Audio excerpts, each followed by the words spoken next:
good example of this. Look at this video of an American man who had the cops called on him. He was playing his music really loud over his phone speaker, and the staff asked him many times to stop. At one point, another American customer came and then also tried to get him to stop too. Eventually, there was also an incident where two Chinese tourists were behaving so rudely that the staff told them to leave. According to the video, there was a 90-minute limit at the restaurant, and the woman refused to leave when the staff asked them. They also threw their shrimp shells on the floor of the restaurant, which is insanely rude to do. But the lady said that they were actually being against because they were Chinese tourists. Konnichiwa minasan, Kyo desu. So in today's video, we're going to be checking out the YouTube channel Mrs. Eats. And in this video, she's stating how Japanese get frustrated by tourists unintentionally. Excited to watch this video, but before that, guys, just make sure to smash the like button and subscribe to the channel. Some tourists have really pissed off Japanese locals, the businesses, and even the law. But what did they do to make Japanese people so mad? I'm going to talk about these big and small mistakes that they made to help you not to make same mistakes. In fact, this first mistake actually can get you arrested in Japan. Usually, Japanese police are very polite and helpful, but it's definitely not a good idea to get on their bad side. So if the police stop you for any reason, it's super important to be polite and do what they tell you to. Even if you think it's weird that they just stopped you for no reason, just do as they ask. And always make sure you have your passport with you, because they will definitely ask you for it. But the thing about police in Japan is that even if they stop you without a good reason, they will be really polite about it and will rarely be rude or forceful with you. If you want a good example of this, look at this video of an American man who had the cops called on him. He was playing his music really loud over his phone speaker, and the staff asked him many times to stop. At one point, another American customer came and then also tried to get him to stop too. Eventually, the police were called, and then when they came to deal with the situation, they were really polite and patient with him. And that's because most Japanese police officers are just trying to keep the peace as much as possible. Everyone knows that the trains are one of the most important places to respect and follow the rules. At least that's what I thought. Before and even after the pandemic, I've had many tourists push me and Mr. Eats out of the way to get on the train first to get a seat. Again, not every tourist does this, and some have been super kind and respectful. But this tiny box on wheels is definitely not a place you want to start breaking the rules. One of the big rules that I personally seen some tourists break is skipping the line. If you didn't know, lines are one of the holy rules of Japan. You'll see Japanese people lining up for everything like public transportation, events, and even surprise if the locals get frustrated with you if you try to cut the line. Another thing to keep in mind is that the train is such a small place that most people are doing their best not to annoy or get in others' way. That includes making sure their staff isn't blocking people. And of course, noise can be an issue on the train.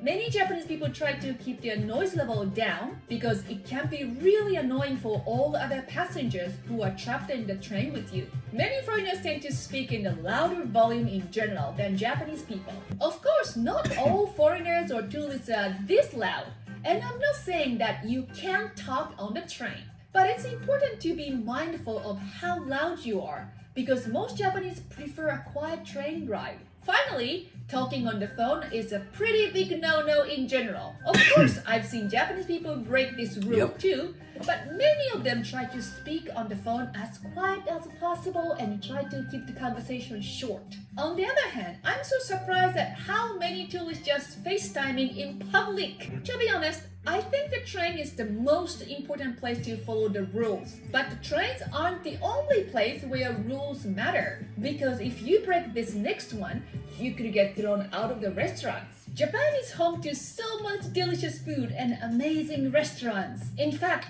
Tokyo, Kyoto, and Osaka rank in the top 5 cities with the most Michelin star restaurants in the world. We also showed how even American fast food restaurants are so much better in Japan in this video, but the rules matter here too. And here are a couple I think you should keep in mind. If a restaurant is really popular, you'll usually see a long line outside. And just like the trains, it's important to wait your turn and not cut. But it's also super important to have everyone in your group wait together. It sucks for the other people waiting in line when suddenly 5 people jump in front of them because one of the members was holding the place. Another important rule is not to take too long to eat. This might sound weird to some of you, but in Japan, we really try to be mindful of all other people who are waiting outside to eat too. After all, some Japanese customers before you ate quickly and left so that you could get the seat. Of course, if nobody's waiting to get in, there's no problem with you taking your time and enjoying your meal. Finally, it depends on the restaurant, but they might have some rules that you have to follow.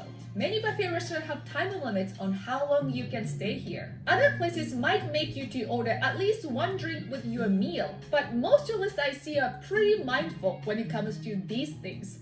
So if you just keep them in mind, I'm sure you won't cause trouble for others. There was also an incident where 2 Chinese tourists were behaving so rudely that the staff told them to leave. According to the video, there was a 90-minute limit at the restaurant, and the woman refused to leave when the staff asked them. They also threw their shrimp shells on the floor of the restaurant, which is insanely rude to do. But the lady said that they were actually being because they were Chinese tourists. Unfortunately, we don't have actual video of this incident happening. Yes, pissing off a restaurant owner definitely isn't something you want to do while you're here, but did you know you could get in trouble for something as simple as this? For someone who's never been to Japan, it definitely is a very unique and interesting place. You can see ultra-modern and high-tech things coexisting with old traditional treasures. Of course, you'll want to make a picture of everything around you, the buildings, the people, and the food. But a huge mistake that many tourists make is taking a picture of wrong things. Unlike countries like America, where there is no expectation of privacy in public, Japan is different. Socially, it's generally seen as inappropriate and rude to take a photo of a stranger or their property without their permission. Especially in Kyoto, where a ban was enacted in 2019 that prohibits anyone from taking photos on private roads in the area called Gion. This place is famous for the traditional buildings, and sometimes you can see a real geisha or a Michael walking around. But the reason this ban was put in place was many tourists crowded around the geishas to try to take their picture or pull on their clothes. It became a safety and privacy issue for them. So the city has warning. Anyone taking photos in the area without a permit will have to pay a fine of 10,000 yen. While Kyoto is the extreme case of this rule, it's generally not very nice in Japan to take photos of random people or the inside of some shops without their permission. However, some shops and people don't mind their photo being taken as long as you ask them first. And in my experience, people are usually more than okay with you taking photo as long as you ask for permission. Selfie sticks can also be a huge pain for Japanese people. If you've never been to Japan, you won't realize how small and crowded some of the public areas can be. Very crowded. So when people use selfie sticks, they might get in other people's way, block the flow of traffic, or you might hit someone. Of course, it seems obvious that a selfie stick can be really annoying in a tight, crowded area, but that still doesn't stop some people from whipping it out and trying to grab a photo. Interesting video.